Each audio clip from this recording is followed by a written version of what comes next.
again. Hi. I heard you second time now talking against Lacan and what he said about hysterics. Yes, I remind you that there are three discourses that serve the master. The master's discourse, the perverted discourse, and the hysterics discourse. Actually, capitalist discourse is very much hysteric. I was wondering... Where did you find in seminar 17 that you're walking away from. Yeah. And I just wanted to ask you that maybe if you dropped your Hegelianism and humanism, you would not end up supporting, for example, you know, hysteric masters like Avital Ronnel, you know, and maybe you would become Lacanian again or even Althusserian. What do you think about that? And do you think that it's time to kind of balance the hysteric and perverts discourse? Because that's where the analyst discourse is. No. I have in my new book, again, a lot of it, but I think that, no. Where did you find this? It's absolutely clear that Lacan, even precisely in his seminar 17 and so on, he emphasizes all scientific inventions are hysterical in that nature. Hysteria is scientific, I mean. Sorry? No, he's not very liking of that scientific hystericism. Oh, no, wait a minute. No. Lacan is not a postmodernist. He absolutely believes science touches the real and so on. From analytic, dialectical discourse, not from a hysteric discourse.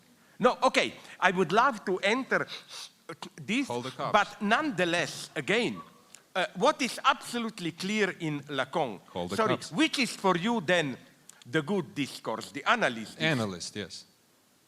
Yeah, but the only way to analyze discourse is through hystericization. It's not through perversion, it's not through master. Analyze discourse is, I think, it's clear, a twist in the hysterics discourse. It's based on that, because... Or quarter turn and perverts discourse. Sorry? Or quarter turn, and perverts discourse. It gets you both ways, it gets you to analyze. No, but if you read Lacan clinically closely, he says that to even begin analyzing a pervert, you should hystericize him. Lacan follows here Freud, who says in a beautiful way, because many people think that perversion is like your unconscious is out there in the open, you do everything. But Lacan follows Freud, who says that nowhere is the unconscious so inaccessible as in perversion. Perversion is a repression at its worst. What I tend to rehabilitate a little bit is master's discourse, if you ask me.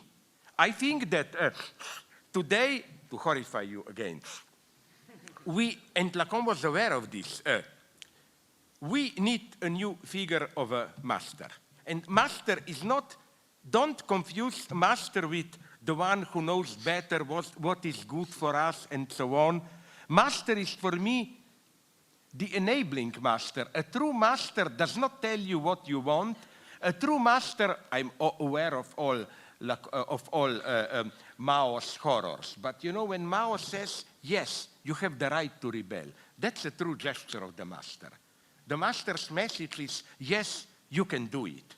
And at the end, then you get rid of the master. A proper master waits to be killed and so on then. But what I'm saying, I'm so sad we don't have to go further into this, because no, I'm not afraid to answer what you briefly hinted at the end about supporting Avital and so on. Didn't you notice that I didn't really support her? I wrote in my third installment or what, she made a serious mistake, blah, blah, blah. What really annoyed me is this, how I just say, let's look at all of it. Letters between him, her, and so on, all the exchange, and see what's happening there. And again, I get the answer, no, it doesn't matter, she was his master, let's decide everything, and so on, and so on. And the other thing that annoys me a little bit is, look what the guy was doing to her. Writing passionate love letters while at the same time mocking her. And when confronted with, why are you doing it? He says, it was necessary for my career. No, fuck off. I don't accept this, that you simply accept this. And as I wrote there, I will not tell you the name, I found something like this again and again in American academia, my God. I quote, I will not give you the name of who it is.